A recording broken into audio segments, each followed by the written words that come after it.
Sure.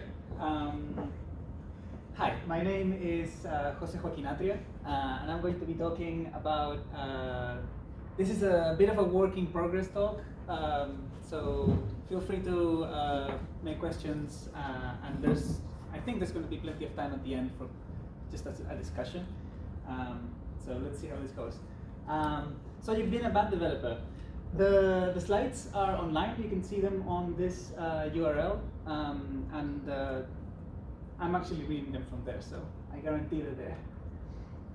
So this everything started when I was in Riga, in the Perl conference in Riga in August, and Sawyer gave a talk about Perl 5, the past, the present, and the future.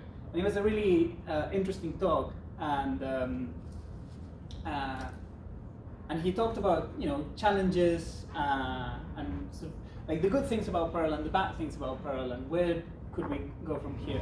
And it was really one part in specific was really thought-provoking for me because he talked about the CPAN and he mentioned CPAN as a good thing of the language, but also as a bad thing of the language. So he said that the good thing is that modules in CPAN are very easy to create.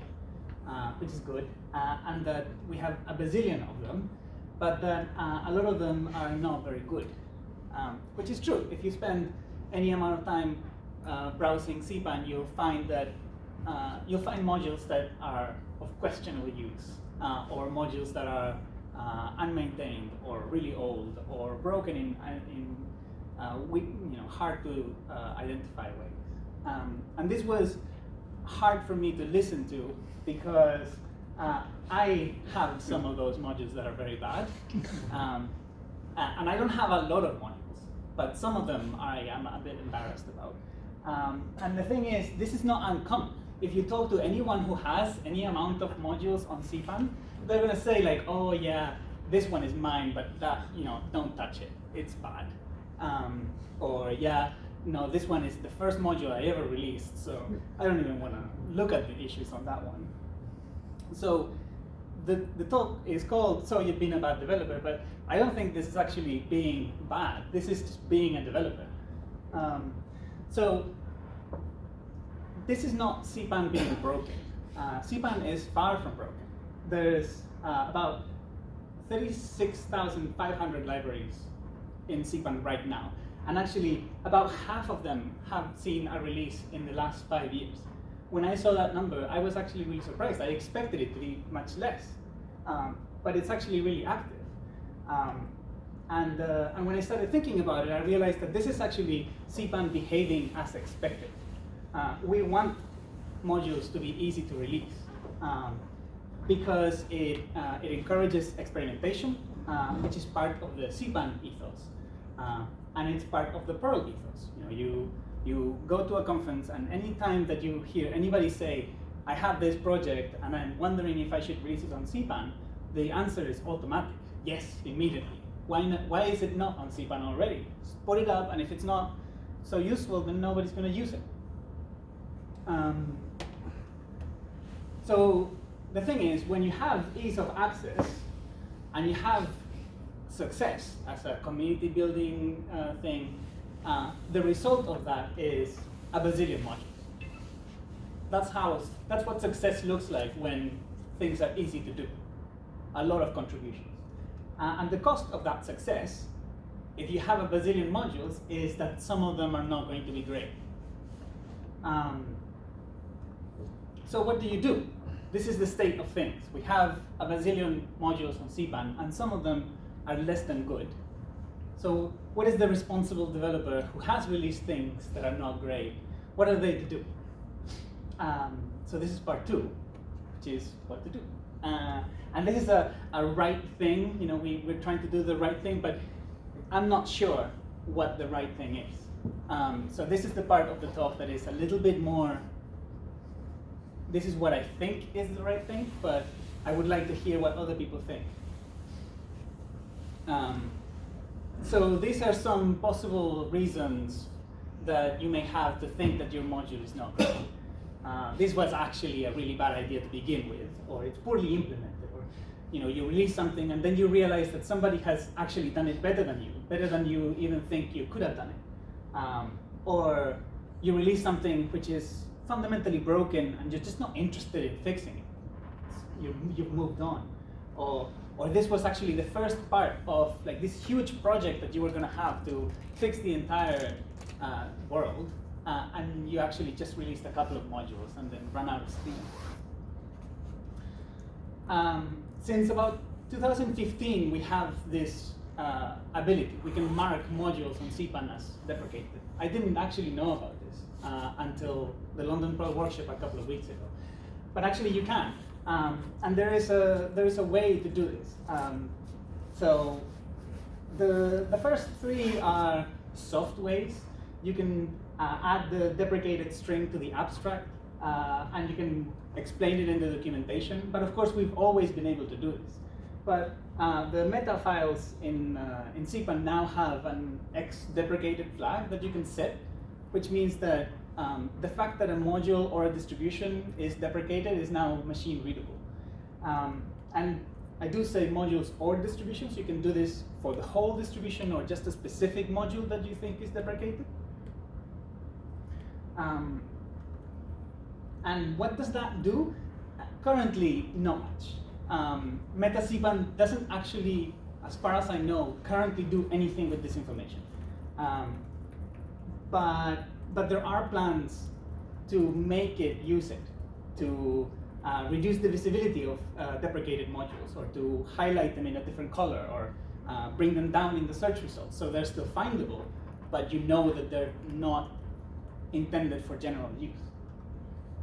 And actually, there is some tooling to help you do this. If you use Distzilla, there's a deprecated plugin, so you just add that line into the dist.ini, and it'll add the field to your distribution. You still have to edit the description and the abstract yourself, but this part is taken care of. Actually, Neil Bowers has an interesting blog post about different ways in which you can do it using different tools. I suggest giving that a read. So what else? You've set the flag. If you want to go the extra mile, well, it would be better to announce it as loudly as possible to tell other people that, like, hey, actually, this module, you shouldn't really be using it.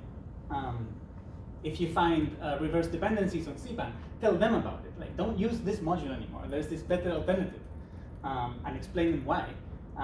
And if you find something that is possibly a better alternative but has some issue, then help them fix it. Support the better alternative out there so that people are more inclined to use the right tool. Another possible thing is, there's a module that I've released and I am interested in it, but it has some serious problem that I just don't know how to fix, and I can't be bothered to do it. Well, actually, ask for help. We're a friendly bunch. We like solving problems. And we also have some tooling to do this. Pause has some special users that you can give permissions to. So, you release a distribution and that gives you a permission that's called first come, which means that you have sort of full permissions on that namespace. But you can give another user co-main, which is a type of permission that allows them to also release things on that distribution so they can help you. And the need help user on pause, if you give that user co-main, that just means I'm looking for volunteers.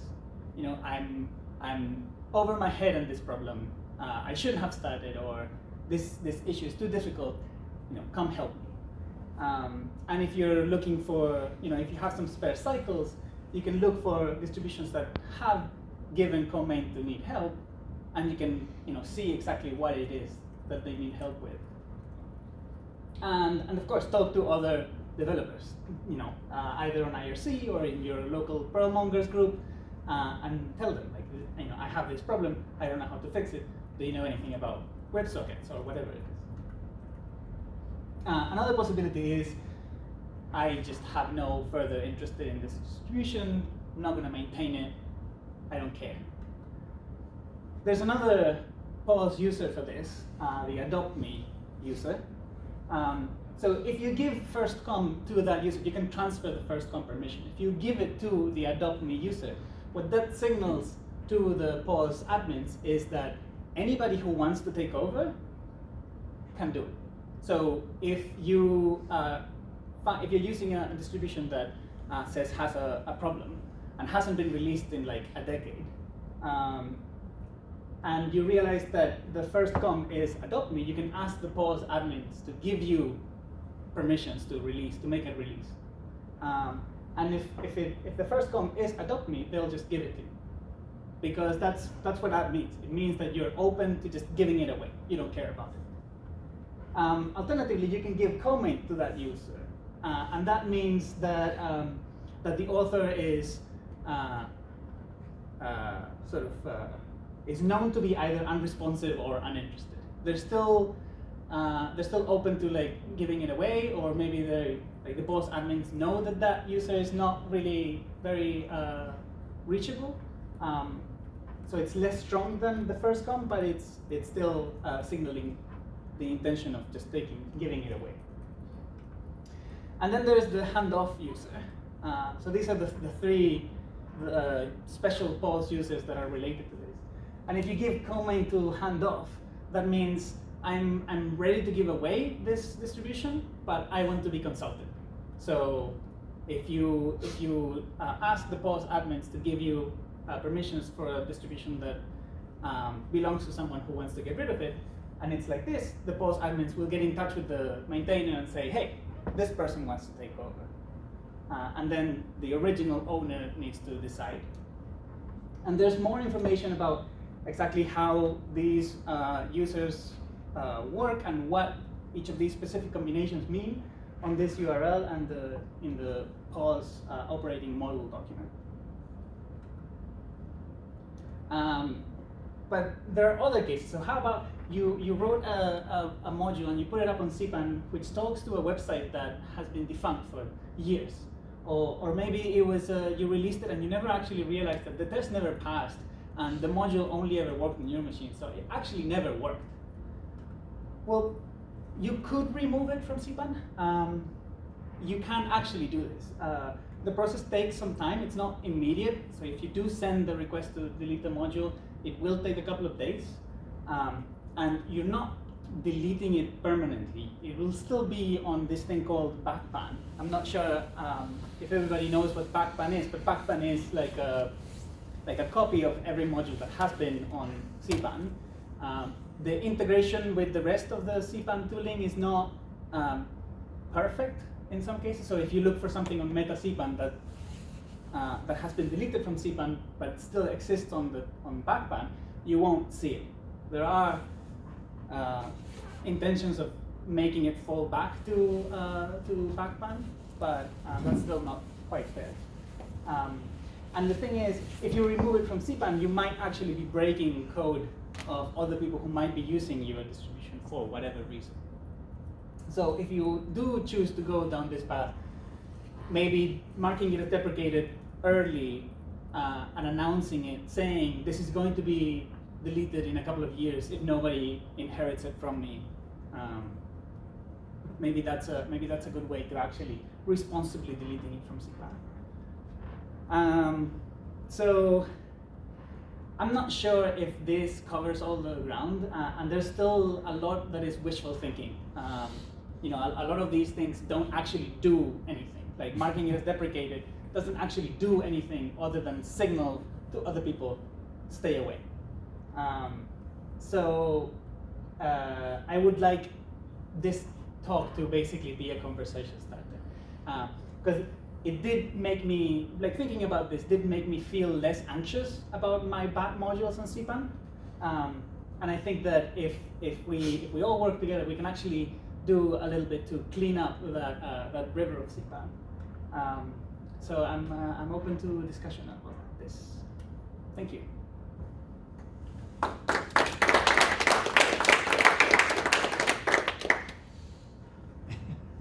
So how long it takes to remove a model?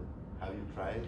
I haven't tried it, but So when I was researching this talk, I talked to a friend of mine, and I mentioned it to him, and he's like, "Oh, you can delete a module from CPAN." And the next day, he said like, "Hey, look, I deleted a module from CPAN." Because there was this module that I think he had released. It was the first one that he had ever released, and it was, I think it was to talk to Steam, and he was using an old API, and he no longer used things, so. Yeah, I have two models. One is just an API for a thing that doesn't exist anymore. And another one is just a library from Super that I accidentally pushed to CPAN.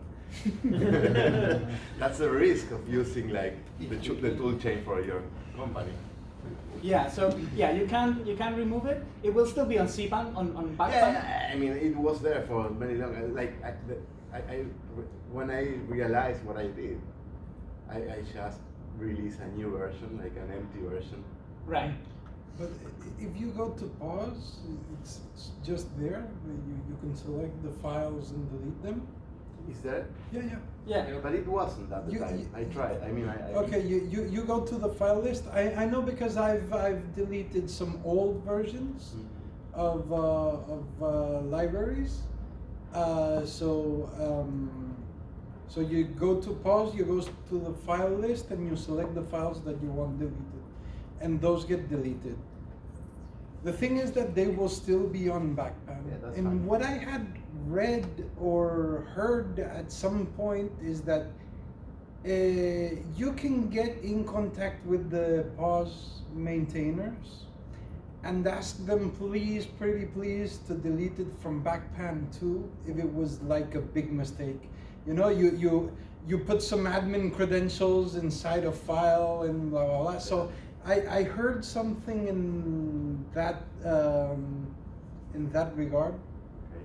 Yeah, my case is not that extreme. I mean, I only push how we handle some Elasticsearch indexes, and I'm completely fine on giving up that info. So Yeah. So, but it seemed it's. But I really don't know how to access that part of the please get me off backpan, because I don't remember if I read it or if I heard it or. But I just thought, because I also saw that there was some type of I don't know who it was, but they were publishing like spam modules to CPAN with links to movies and blah, blah, blah, and I know that got off backpan also. Right. So someone. yeah, so it's possible to remove. You can you can also move out of that situation by going forward, make it a real general purpose module, and talk about it. I thought about Improve it, man. I Do mean, the right thing. because I think the module name is Super Search. Sounds good. Count me in. And I thought, well, I can scrape Soy Super. Yeah. I guess the other problem is that even if you delete it from CPAN, I'm not sure how that works with the mirrors, like the multiple CPAN mirrors out there. I guess it would take a while to propagate. So that's why it does take a couple of days to actually be actioned on. Okay. But yeah, you can delete things. Just be responsible about it. You know, we don't want like left bad. Okay. And what about licenses? Are all modules GPL or free software? Actually, the licenses. You define. Yeah, you are free to define. What about if I upload a module with copyrighted from code from other people, and that people feel a complaint? Right. I think this is an extremely good question to ask the pause admins, because I have no idea. Go to the Nagios plugin. This has actually happened. That's a long story, that one. That's a long story. Yeah. So if you can open that in a browser, you'll see in CPAN there's like a big notice of how the community handled that. That's in Meta CPAN. Nagios plugin. because Nagios decided that you could not use the Nagios name because that's copyrighted if they didn't want you to do, they didn't want you to, and they didn't want you to use the Nagios name if you mentioned any of their other competitors. So basically, this is what happened. This is basically a tombstone release. Right. They did a, Situation yeah, that's they a basically nice deprecated the, It's a bit more than just putting the deprecated at the Well, front. so this one is like, I think this is probably yeah. So this is the release is in 2015 in December. So by this time the flag was there already, but it's right after this. So actually there aren't many modules that do this. I mentioned it was briefly mentioned in one of the slides, but a colleague from work created this website called CPAN Rocks, which collects some stats about CPAN. That's where I got the stats that I mentioned on my talk. And actually, it does some analysis of like how many are deprecated, how many distributions actually don't have a change log. His plan is to have this as something that people can use to say, oh, 3,000 don't have a change. Let's add some change logs. And actually, you can tell that from the 36,000 distributions on CPAN, only about 172 are deprecated. I know that numbers should probably be a little higher. So we can all help with that. Where's Mohammed? Yep. Well, I think he will be so happy to hear that there's so much more to do. Busy adding changelings. Yeah. I just need to tell him. Well, he's currently taking a break, and I think it's well deserved. Yes, Give him some time. that's it. Okay. Thank you. Thank you.